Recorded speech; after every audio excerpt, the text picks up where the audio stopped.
नमस्कार साथियों, I am Anjali. स्वागत है आपका अपने चैनल एएस टीचर में और हम देख रहे हैं daily current affair. So let start the video.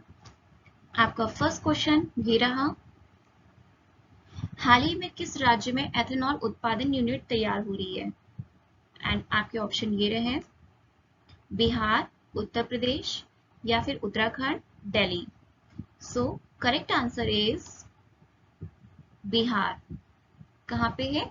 Bihar में है। चलिए देख लेते हैं एथेनॉल क्या है।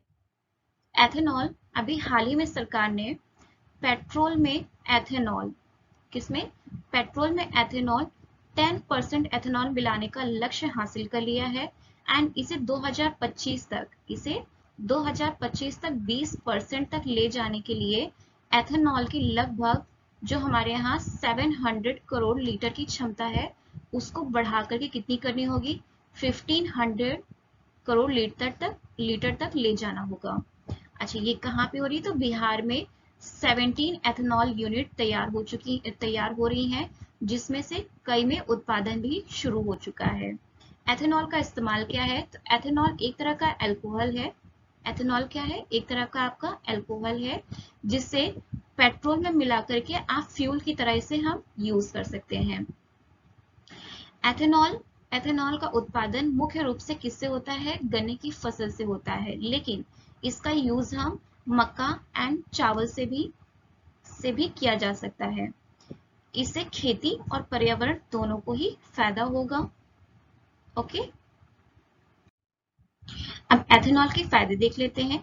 तो एथेनॉल के फायदे हैं, एथेनॉल के इस्तेमाल से 35% कम कार्बन मोनोऑक्साइड का उत्सर्जन होता है। यह कार्बन मोनोऑक्साइड का उत्सर्जन और सल्फर डाइऑक्साइड को भी कम करता है। इसके अलावा एथेनॉल हाइड्रोकार्बन के उत्सर्जन को भी कम करता है। एथेनॉल में 35% ऑक्सीजन होती है। एथेनॉल फ्यूल के इस्तेमाल करने से नाइट्रोजन ऑक्साइड उत्सर्जन में भी कमी आती है। यानी एथेनॉल फ्यूल का अगर हम इस्तेमाल करते हैं तो नाइट्रोजन ऑक्साइड उत्सर्जन में भी कमी आती है। ओके, आई होप सो आपको ये क्वेश्चन समझ में आया होगा। नेक्स्ट क्वेश्चन है आपका, चलिए नेक्स्ट क्वेश्चन आपका देख लेते हैं। हाल ही में आरबीआई ने रेपो रेट में कितने आधार संख्याओं की बढ़ोतरी की है? 30 आधार संख्याओं की, 60 आधार संख्याओं की अंकों की, 50 आधार अंकों की एंड 80 आधार अंकों की। तो आपका आंसर है, सही आंसर है आपका कितना है? हाल ही में कितना इन्होंने बढ़ाया है?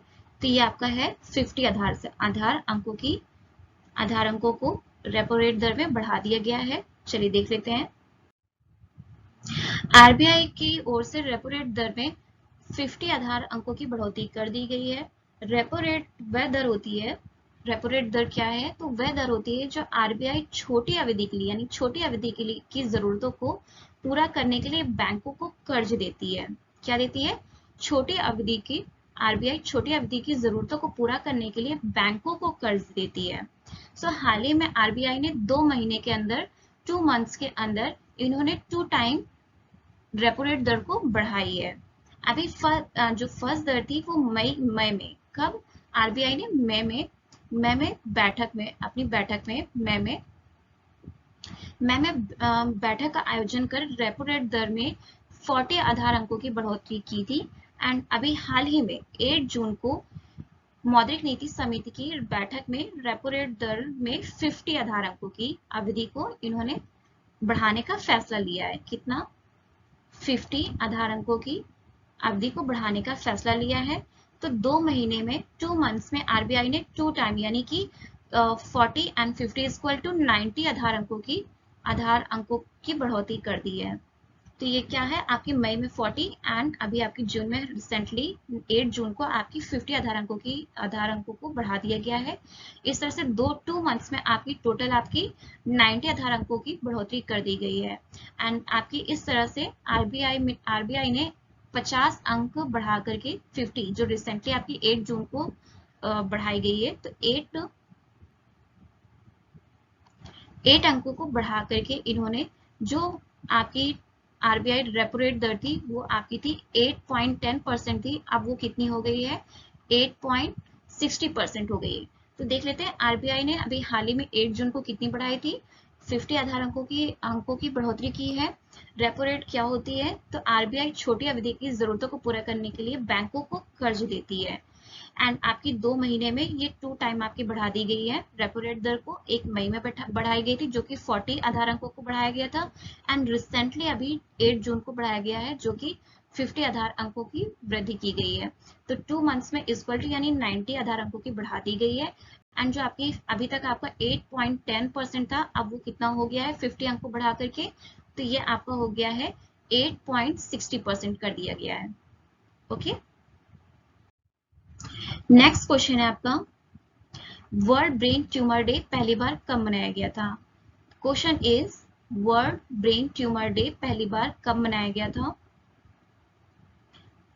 योर ऑप्शन हियर 1995, 2000, 2005 या फिर 1987।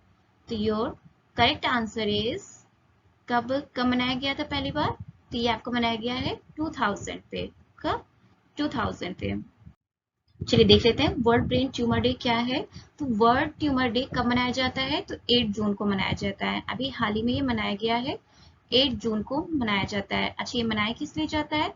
तो ब्रेन में ट्यूमर जैसे बीमारियों को की गंभीर समस्याओं के बारे में जागरूकता फैलाने के लिए। एंड ब्रेन ट्यूमर पहली बार कब मनाया गया था? तो ये आपको मनाया गया है 2000 में मनाया गया था। इसकी शुरुआत जर्मन ब्रेन ट्यूमर एसोसिएशन द्वारा की गई थी। किसके किसके द्वारा की गई थी इसकी शुरुआत? जर्मन ब्रेन ट्यूमर एसोसिएशन द्वारा की गई थी। किसके द्वारा?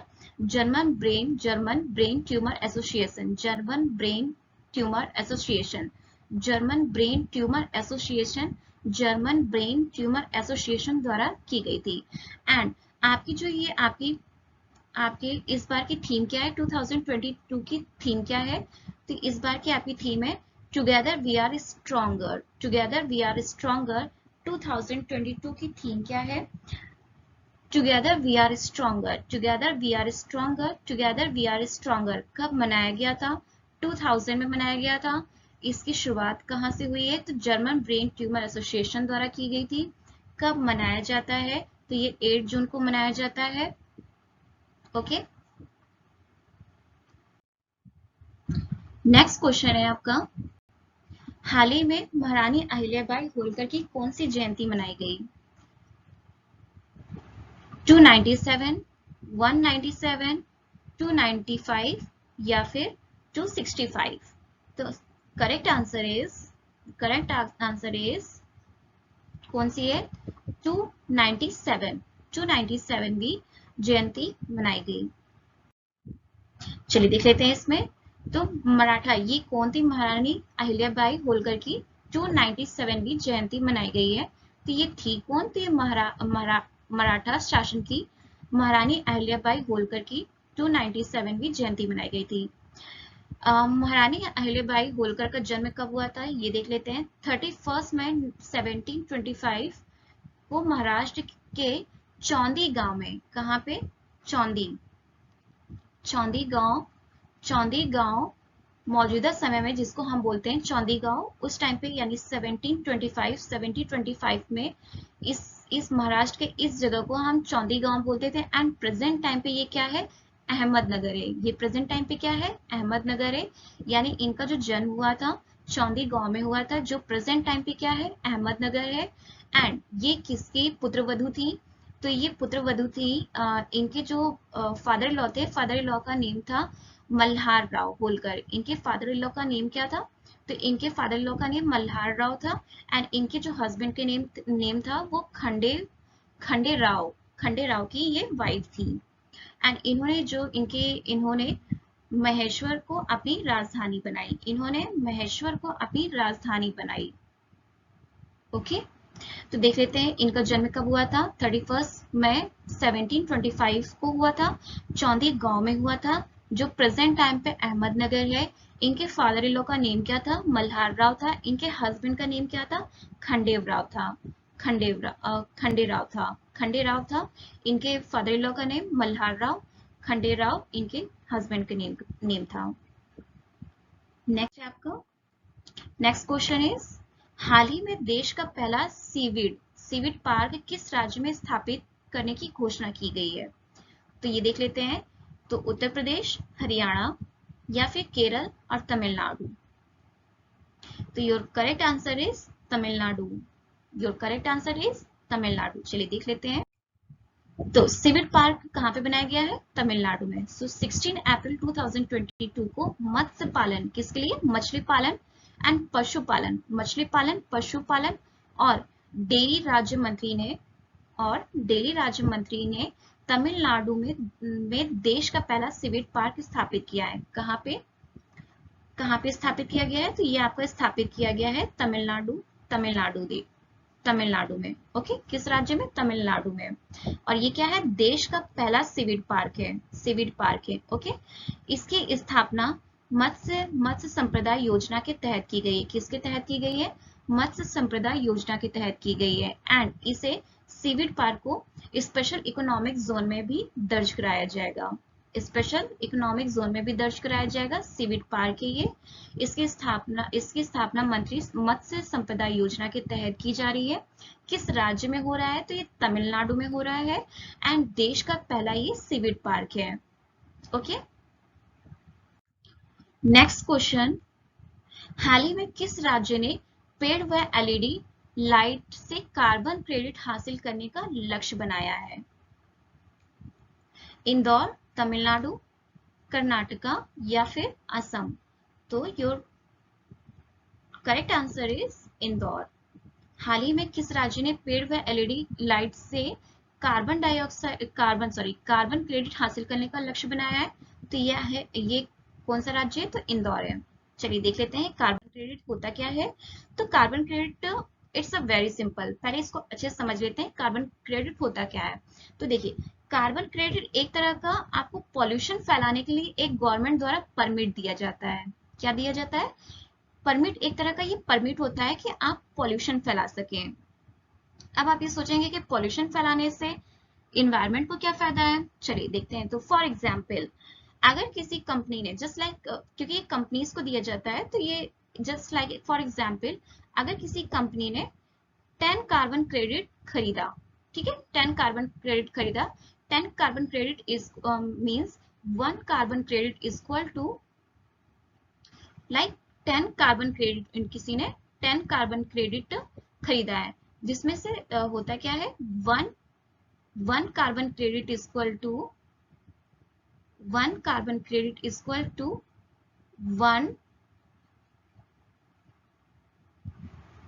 1 ton. 1 ton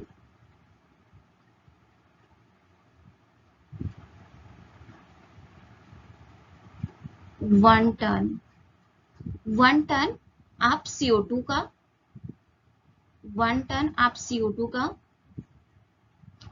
okay 10 carbon credit आपने खरीदा, जिसमें से आपका 1 कार्बन क्रेडिट इक्वल टू क्या होगा? 1 टन कार्बन डाइऑक्साइड को आप इन्वायरमेंट पर रिलीज कर सकते हैं। ओके, तो इससे आपको क्या हुआ कि कंपनीज ने क्या किया कि 8 कार्बन क्रेडिट का उसने इस्तेमाल किया, और जिसमें से जो आपका 2 कार्बन क्रेडिट बच रहा है वो क्या करेगी? वो किसी अदर कंपनी को बेच करके उससे मुनाफा कमाती है। ठीक है, तो ये जो आपका मुनाफा हो रहा है, इसी की वजह से, ये जो मुनाफा कर रही है कंपनी, इसी की वजह से लोग क्या करते हैं कि कार्बन क्रेडिट कम इस्तेमाल करते हैं और उसे बेच करके उस चीज का मुनाफा कमाते हैं। ओके, तो ये आपका क्या है? कार्बन क्रेडिट है। कार्बन क्रेडिट क्या होता है?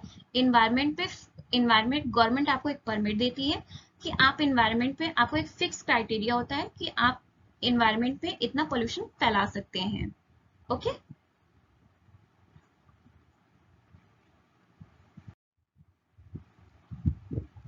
नेक्स्ट क्वेश्चन है आपका, हाल ही में वेट लिफ्टर विश्व युवा चैंपियनशिप किसने जीता है? तो ये अभी परसों की ही बात है, परसों ही जीते हैं। तो देखिए, गुरु नायडू, विजय प्रजापति, पॉल एंडरसन या फिर मीराबाई चानू। तो कौन है? तो योर करेक्ट आंसर इज गुरु नायडू। किसने जीता है? तो गुरु नायडू ने जीता है।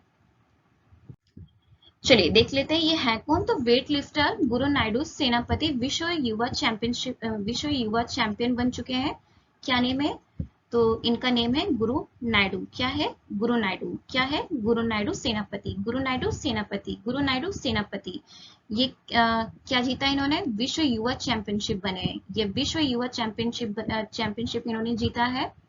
एंड ये कहाँ पे हो रहा था? ये वेट विश्व चैंपियनशिप कहाँ पे हो रहा था? युवा विश्व चैंपियनशिप कहाँ पे हो रहा था? तो ये आपके मैक्सिको के लियोन में हो रहा था। कहाँ पे? मैक्सिको के लियोन में चल रही इंटरनेशनल वेट लिफ्टर फेडरेशन विश्व युवा चैंपियनशिप में कौन सा मेडल जीता है इन्होंने? तो गोल्ड मेडल जीता है। कौन सा है? गोल्ड मेडल जीतने वाले ये पहले भारतीय वेट लिफ्टर बन चुके हैं। क्या है? पहले भारतीय वेट लिफ्टर बन चुके हैं। क्या नेम है इनका? गुरु नायडू नेम है। क्या है? गुरु नायडू सेनापति। 16 ईयर के ही हैं ये सिर्फ अभी। चलिए तो अब देख लेते हैं IWF ये है आपका।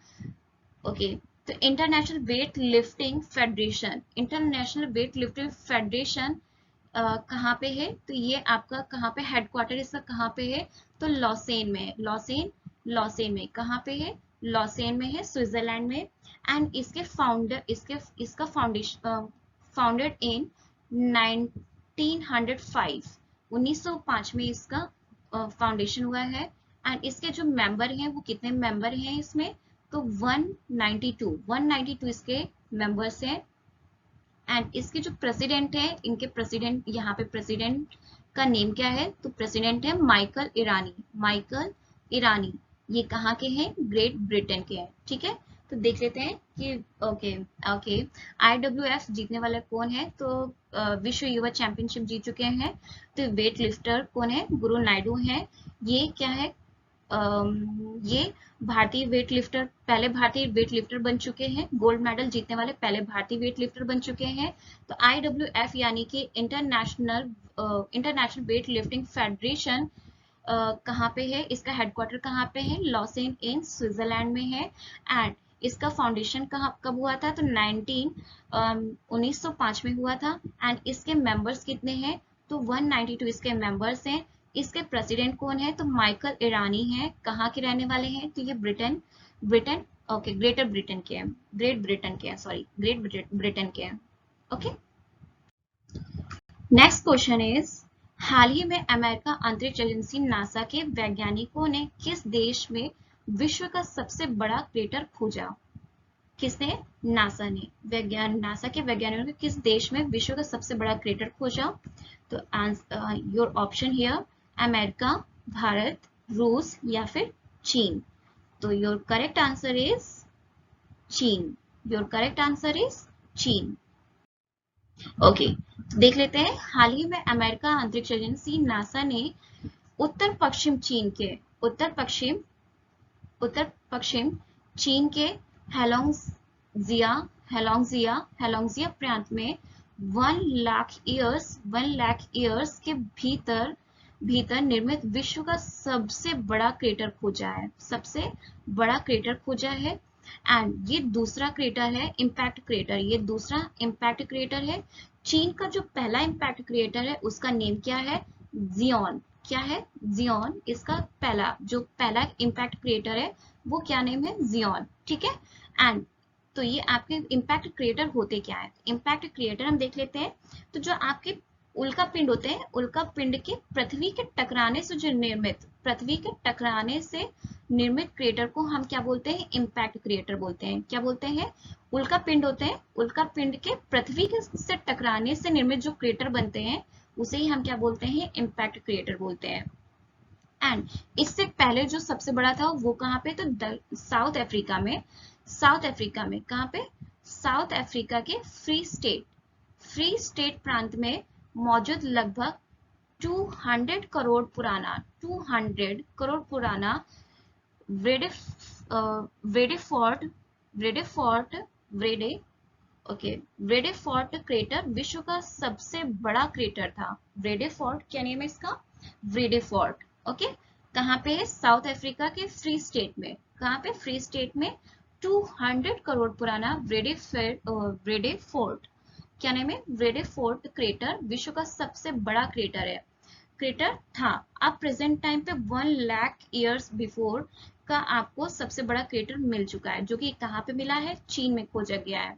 ओके, कहाँ पे, हेलोंगजिया में, हेलोंगजिया प्रांत है, कहाँ पे, चीन के अंदर हेलोंगजिया प्रांत है, जिसमें 1 लाख ईयर्स बिफोर का क्या है, सबसे बड़ा क्रेटर खोजा गया है। ओके, एंड इंडिया में कौन सा है, तो इंडिया में जो आपका इम्पैक्ट क्रेटर है वो कौन सी है, लोनार झील। लोनार झील भी आपकी क्या है, एक क्रेटर है। ठीक है, नेक्स्ट क्वेश्चन है आपका, हाल ही में जारी 36वीं वार्षिक फोर्ब्स अरबपतियों की सूची 2022 में विश्व का सबसे धनी व्यक्ति कौन बना।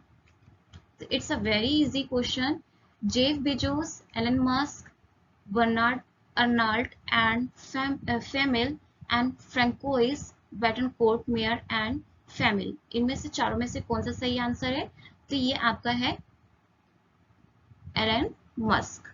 कौन है, एलन मस्क है। चलिए देख लेते हैं इनके बारे में। अप्रैल 2022 में 36वीं, अप्रैल 2022 में 36वीं वार्षिक कौन सी है, कौन सी वार्षिक फोर्ब्स अरबपति की सूची है, तो ये आपकी 36वीं 36 वार्षिक फोर्ब्स अरबपति सूची 2022 जारी की गई है। इस साल की सूची में $219 बिलियन की कुल संपत्ति के साथ, यानी 219 बिलियन डॉलर की कुल संपत्ति के साथ विश्व के सर्वाधिक धनी व्यक्ति कौन बन चुके हैं, तो ये कौन बने हैं, इस बार भी कौन है, एलन मस्क है। कौन है, एलन मस्क है। एंड 171 बिलियन डॉलर की कुल संपत्ति के साथ सेकंड नंबर पे कौन है, तो अमेजोन के मालिक जेफ बेजोस। दूसरे नंबर पे कौन है, जेफ बेजोस सेकंड नंबर पे है। एंड थर्ड नंबर पे 158 बिलियन डॉलर के साथ, 158 बिलियन डॉलर की कुल संपत्ति के साथ बर्नार्ड अर्नाल्ट एड फैमिल है। Bernard Arnault and family, Bernard Arnault and family है थर्ड नंबर पे। बर्नार्ड अर्नाल्ट एड फैमिली है थर्ड नंबर पे। जेफ बेजोस सेकंड नंबर पे है and Elon Musk first number पे है। एंड विश्व की सबसे धनी महिला, सबसे अमीर महिला कौन है, तो फ्रैंकोइस बेटनकोर्ट है। कौन है, फ्रैंकोइस बेटनकोर्ट है। ये इस चौथे नंबर 14 नंबर में है। ये विश्व की सबसे अमीर महिला है एंड ये 14 स्थान पे है। एंड इंडिया के सबसे अमीर व्यक्ति कौन है, तो मुकेश अंबानी। कितने नंबर पे है ये, तो ये 10 नंबर पे है। एंड इंडिया की सबसे अमीर महिला कौन है, तो सावित्री जिंदल 91 नंबर पे है। 91 सावित्री जिंदल 91 नंबर पे। इंडिया में मुकेश अंबानी 10 नंबर पे है। एंड वर्ल्ड की सबसे अमीर महिला कौन है, तो कौन है, फ्रैंकोइस। क्या नाम है, फ्रैंकोइस बेटनकोर्ट कौन से नंबर पे है, 14 नंबर पे है।